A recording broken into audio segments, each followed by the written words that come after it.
Donc, je me présente rapidement, Sophie de Rénal, je suis directrice marketing de Nutri Marketing. On est donc une agence basée à Paris et on fait trois choses principalement: de la veille, de l'innovation, donc les nouveaux ingrédients, les nouveaux produits, les consommateurs, leurs attentes, leur niveau de connaissance, la réglementation, la science. Avec ce travail-là, on va faire des études de marché, des présentations de tendances, on guide des tours innovation sur les salons. On fait des matinées inspiration innovation aussi, et puis on va surtout aider nos clients après à développer des nouveaux produits en accord bien évidemment avec les tendances qu'on aura détectées sur leur marché. On fait également de la communication en nutrition, donc tout ce qui est mise en mots pour le consommateur, que ce soit sur l'emballage ou sur tout outil de communication, un site internet, des réseaux sociaux, etc. Mais vous n'êtes pas là pour entendre parler de Nutri-Marketing, mais plutôt des nouvelles routines beauté et des nouvelles tendances en cosmétique. Donc, on va évoquer ça pendant cette conférence. Donc, on a dans cette promesse beauté deux concepts qui ont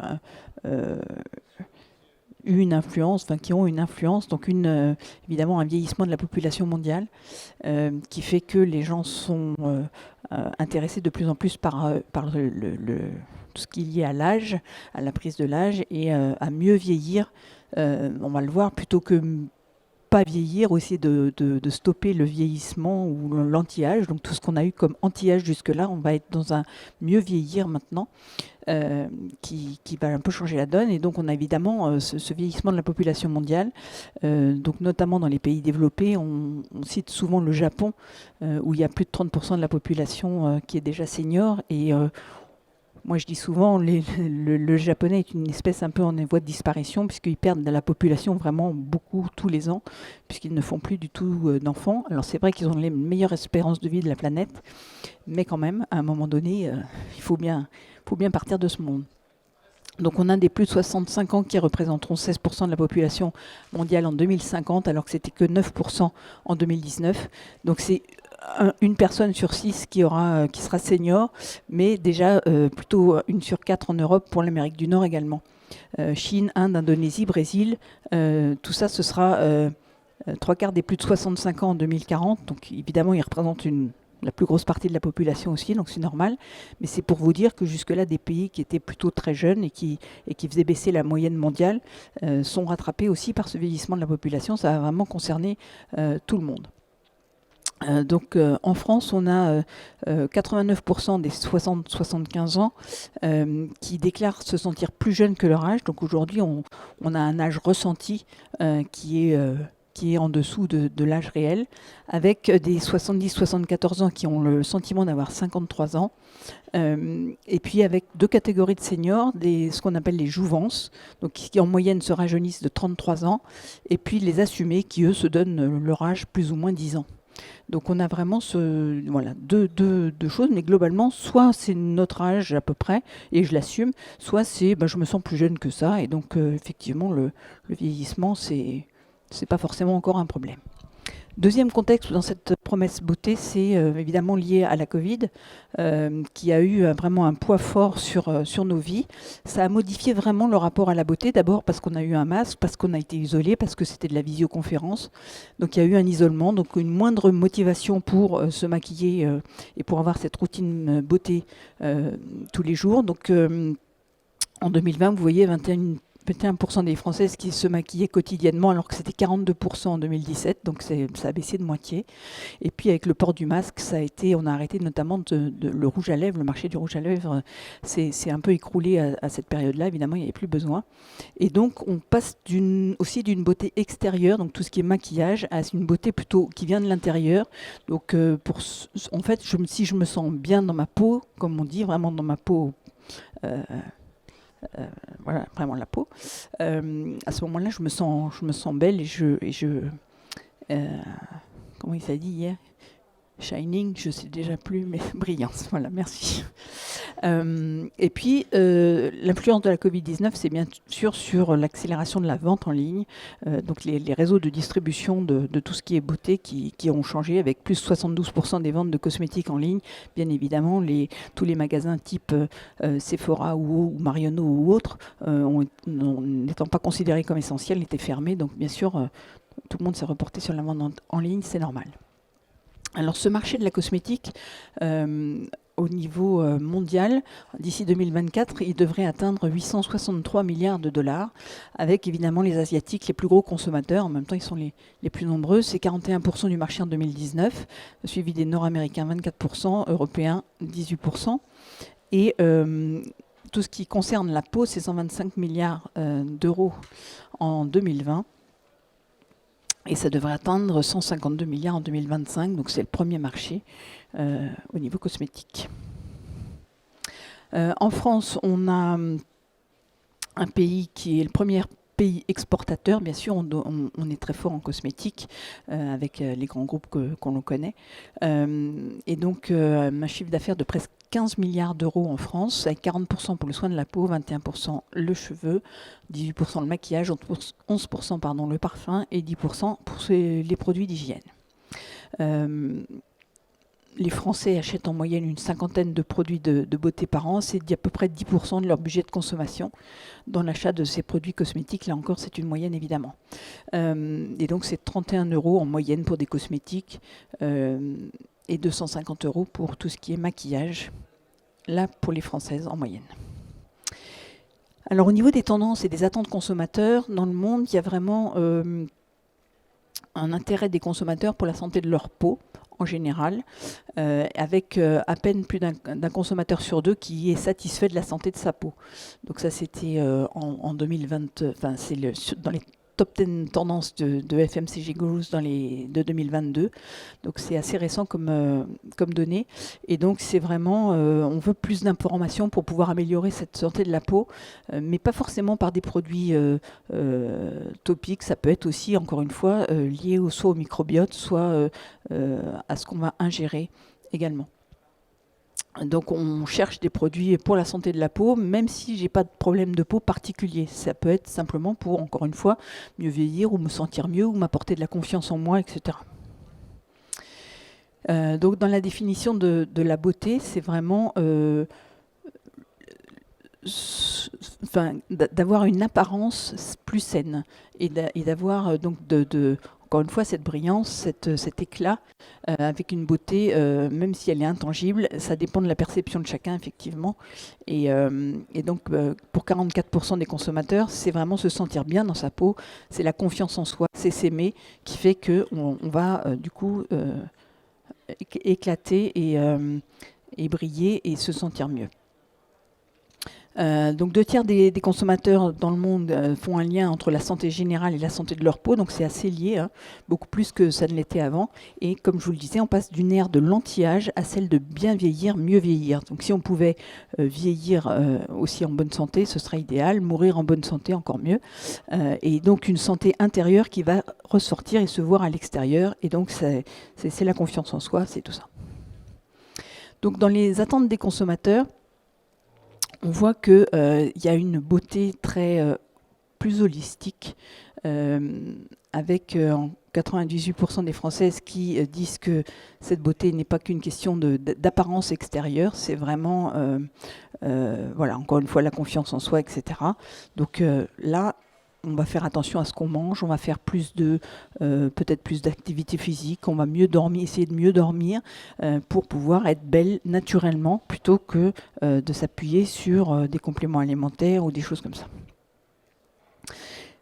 Évidemment, la Covid a beaucoup influencé le rapport des consommateurs sur leur apparence, avec 35% des personnes qui ont cherché à prendre soin d'elles pendant le confinement, contre 28% qui ont moins fait attention, comme je vous le disais tout à l'heure, et puis 57% qui ont plus fait attention à leur bien-être mental, avec beaucoup de gens qui ont trouvé qu'ils s'étaient dégradés. On a beaucoup parlé d'anxiété, de perte de sommeil, évidemment liée à la pandémie, mais aussi à l'isolement. On a beaucoup parlé des jeunes, des étudiants notamment, ou des personnes qui étaient vraiment isolées tout seuls pendant cette période-là, et ça a été vraiment beaucoup de burn-out, beaucoup de problèmes de stress, etc. Et donc ça a vraiment eu, encore une fois, un lien entre ce bien-être mental rejaillir sur notre apparence, ou du moins ce qu'on considérait comme notre apparence. Donc vous voyez, 53% des consommateurs américains qui ont fait plus attention au lien entre leur alimentation et leur apparence physique. Avec 31% qui se sentent concernés par la souplesse de leur peau, 26% par leur teint, 27% par leurs cheveux, l'éclat de leur peau, etc. Donc on va vraiment chercher à avoir cette approche, comme je vous le disais, très holistique pour essayer d'améliorer sa peau sans forcément... vraiment une approche complète, totale, et donc on modifie vraiment la routine beauté qu'on pouvait avoir jusque-là.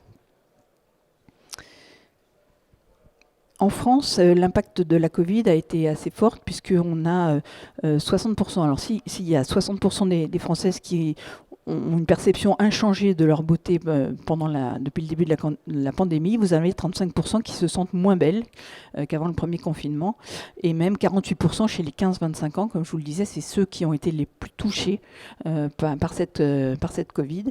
Et donc les 15-25 ans, c'est des gens c'est des jeunes pour qui le regard des autres est primordial, et donc c'est très important pour eux de se sentir bien physiquement, quoi.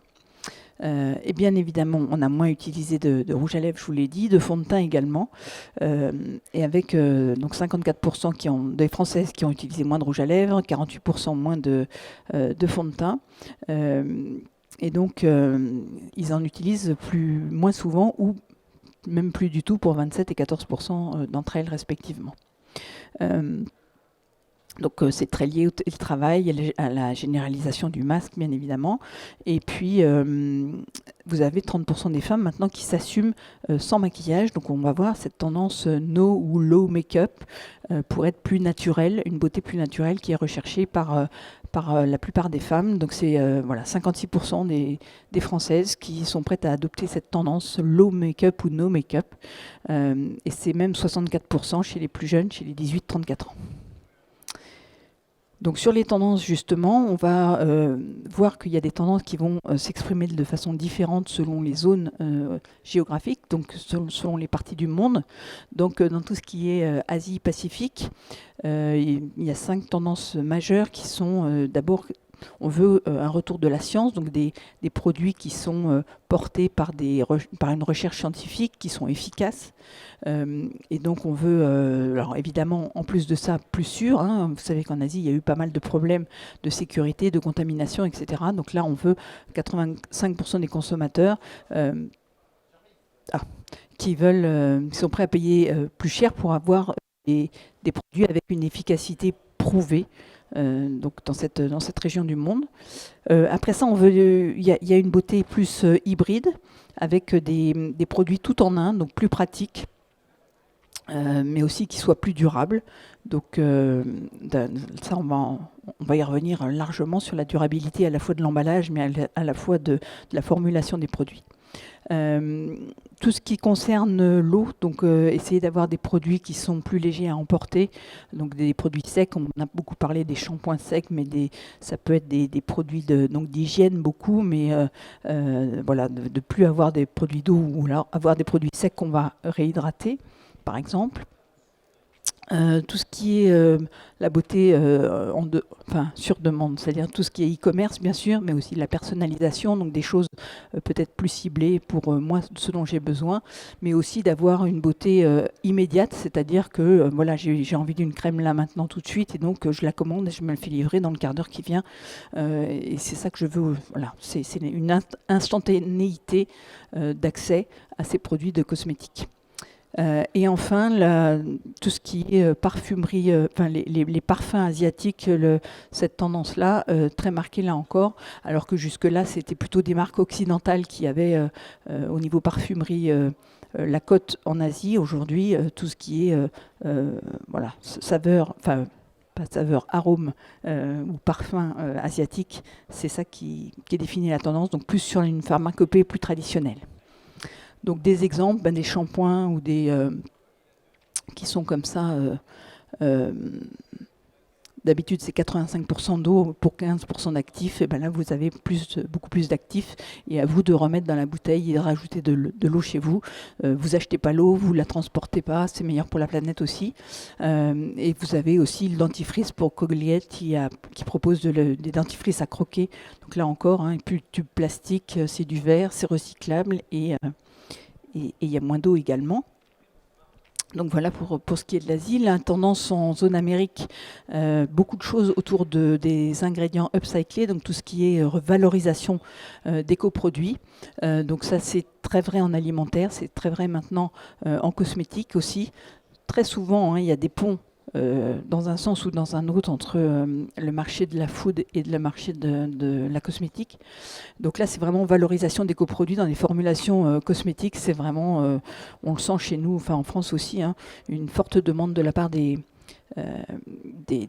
fabricants, des industriels de la cosmétique aujourd'hui.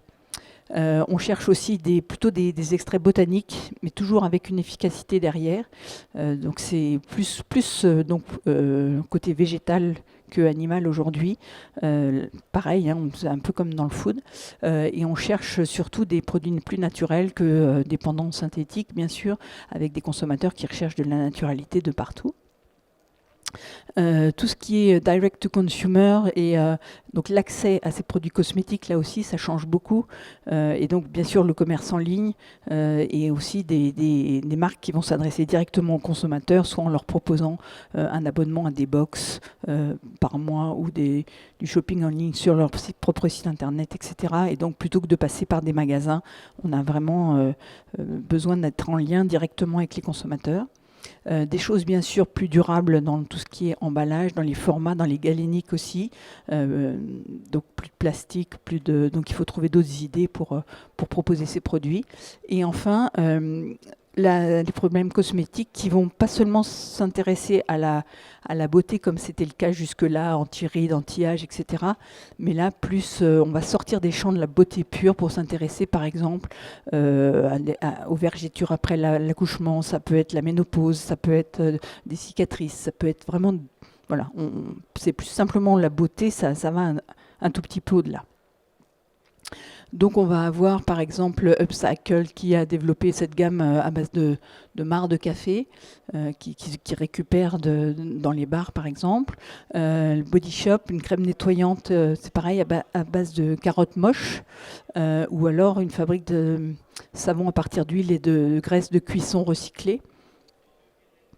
Mais ça peut être aussi donc des produits pour les règles, pour la ménopause, pour la transpiration, pour la fatigue, des produits du chocolat qui là encore qui ciblent les syndromes prémenstruels, ou alors des gummies, là encore pour les règles également. Des emballages durables, donc et à la fois emballage durable et puis gestion de la durée de vie avec des bouteilles qui vont être brevetées. Ça, c'est Pulpex, par exemple. Hein, c'est pulpe de bois de forêt certifiée FSC, donc durable. C'est recyclable, c'est sans PET, c'est une empreinte carbone réduite de 90%. Et tout ça, ça parle beaucoup aux consommateurs aujourd'hui. Et puis, il y a la gestion de la fin de vie des emballages avec, aux États-Unis, vous avez Credo Beauty qui a coopéré avec TerraCycle notamment, Occitane, Garnier, etc. pour pouvoir recycler les emballages. Et pareil en France avec Gillette, Signal, L'Oréal, etc. Et vous avez ce type de collecteurs d'emballage de produits cosmétiques ou d'hygiène pour gérer la fin de vie derrière. Pour tout ce qui est zone Europe et Middle East et Afrique, on a donc là encore nos 5 tendances. La première, c'est le Skin 2.0. Donc c'est vraiment... les consommateurs, ils ont été confinés chez eux, donc ils n'ont pas pu aller voir leur spa, leur institut de beauté, etc. Et donc plus de temps pour eux à domicile, et donc prendre soin de leur peau dans les moindres recoins chez soi. Donc le cuir chevelu, les aisselles, les muqueuses, etc. Donc c'est pas seulement la peau ou simplement le visage. Là, on a eu vraiment besoin de retrouver son corps, comme on pouvait l'avoir en allant dans un spa, mais en se faisant ça chez soi.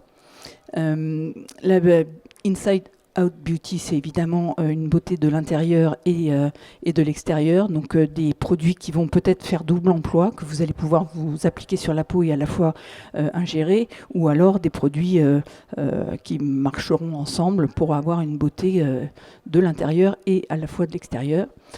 Tout ce qui est autour de la ménopause aussi, beaucoup sur cette zone Europe notamment, avec 57% des femmes en période de ménopause qui pensent que le marketing et la publicité des produits ne reflètent pas la réalité. Donc ça, on va le voir aussi, hein, tout ce qui est beauté inclusive, c'est une forte tendance aussi. Et donc on veut vraiment des choses qui vont nous permettre d'avoir des produits spécifiques pour cette période de la vie des femmes. Enfin, l'expérience, donc avoir des nouvelles expériences shopping ou proposer une nouvelle façon. Donc, on attend des marques qui nous proposent des nouvelles façons d'utiliser ou de transporter ou d'acheter nos produits avec des nouvelles expériences. Donc, on peut imaginer le métaverse, la réalité augmentée, on peut imaginer tout ça.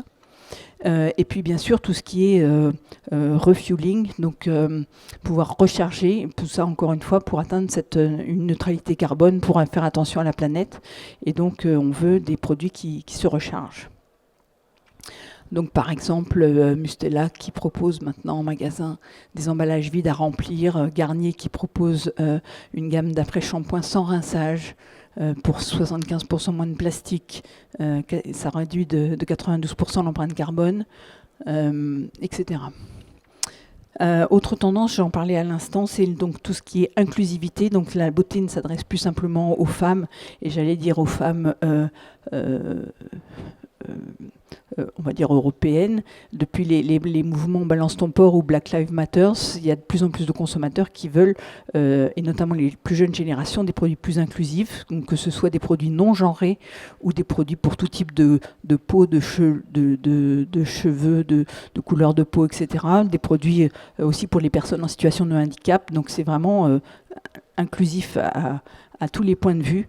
Et donc 68% des consommateurs qui voudraient des publicités pour des produits de beauté qui reflètent les situations de la vie normale et non plus des mannequins super apprêtés.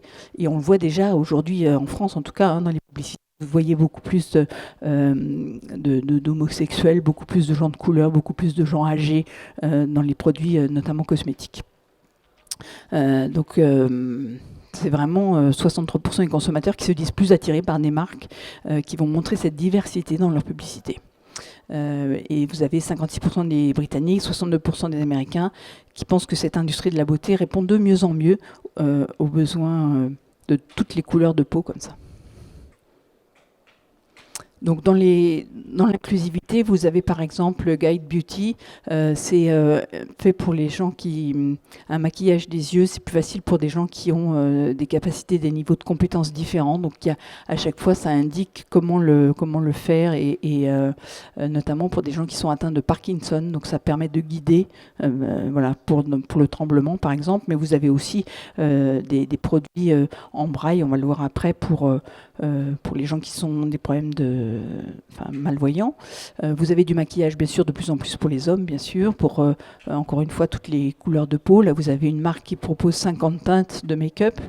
Donc là, je vous disais, hein, pour les malvoyants, vous avez des choses en braille où ça... Là, par exemple, c'est une petite lune pour dire ça, c'est la crème de nuit. Vous aurez un soleil pour dire c'est la crème de jour, pour qu'on ne se trompe pas. Mais vous avez aussi des produits qui sont plus faciles à ouvrir si jamais, je ne sais pas, moi, vous avez un bras en moins ou des choses comme ça. Il y a des déodorants aussi pour plus facile pour si vous êtes handicapé d'une façon ou d'une autre. Bref, il y a plein de produits qui sortent comme ça vraiment pour tout le monde, plutôt que d'avoir jusque-là des produits qui étaient vraiment très destinés à des gens moyens. Autre tendance, c'est évidemment la personnalisation. Donc on est tous différents parce qu'on n'a pas le même âge, parce qu'on n'a pas le même sexe, parce qu'on n'a pas la même couleur de peau, parce que tout ça, mais aussi parce que on a tous un ADN différent, on a une flore intestinale différente. Donc aujourd'hui, vous avez 59% des consommateurs dans le monde qui sont tentés par ce séquençage de l'ADN pour avoir une nutrition personnalisée ou des patchs qui donneraient en temps réel des informations sur les besoins nutritionnels de l'organisme, par exemple. Vous avez aussi des applications qui vous proposent des séquençages de votre microbiote intestinal pour pouvoir, là encore, derrière rééquilibrer et soit apporter une santé à votre corps, mais aussi ça peut être aussi une flore plus pour votre flore cutanée pour pouvoir rejaillir à l'extérieur. Dans cette santé ou dans cette beauté qu'on va appeler préventive plutôt que curative, bien sûr on pense à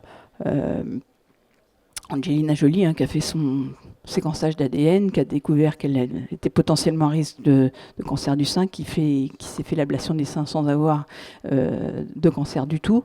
Là, ça va être de se dire, ben voilà, peut-être que je manque ou j'ai un gène qui est surexprimé ou sous-exprimé, et à ce moment-là, je vais pouvoir rééquilibrer ça. Maintenant qu'on sait que tel gène, ça fait ci, ou tel gène, ça fait ça. Aux États-Unis, vous avez déjà des compléments alimentaires en fonction de votre résus sanguin. Vous avez déjà des compléments alimentaires en fonction justement de tel ou tel gène qui sont surexprimés ou sous-exprimés. Et donc, ça va se développer beaucoup. Et on va plus tout ce qui est outils digitaux, comme vous avez là, pour pouvoir, soit en temps réel, mais vous avez par exemple des miroirs connectés qui vont analyser votre peau. Simplement, vous regardez le miroir, ils vont analyser la peau et vous dire tiens, ce matin, il vaudrait mieux mettre telle crème ou telle autre. Ça peut vous aider aussi à tiens, si je fais telle teinture, quelle tête j'ai, ça vous montre directement dans le miroir. Bref, il y a tous ces outils digitaux là qui vont pouvoir vous offrir une expérience personnalisée, et en cosmétique ça va se développer beaucoup aussi. Donc voilà ce que je voulais vous dire cet après-midi. Donc un rapport à la beauté qui est vraiment en train d'évoluer, bien sûr avec la Covid, cette approche holistique inclusive qu'on va retrouver aussi sur la santé en général, sur l'alimentation aussi, et donc voilà, une approche beauté pour tous et une approche vraiment holistique de bien-être, d'hygiène de vie, de routine beauté qui a vraiment changé.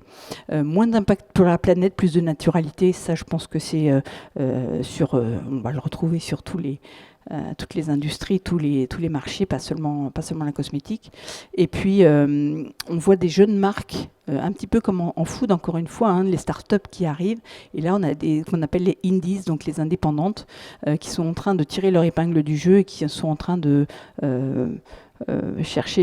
prendre des parts de marché aux grands groupes qui ont peut-être un peu plus de mal à innover dans ce contexte-là. Voilà ce que je voulais vous dire. Merci de votre attention d'abord. Et ensuite, peut-être si vous avez des questions, je suis là pour y répondre.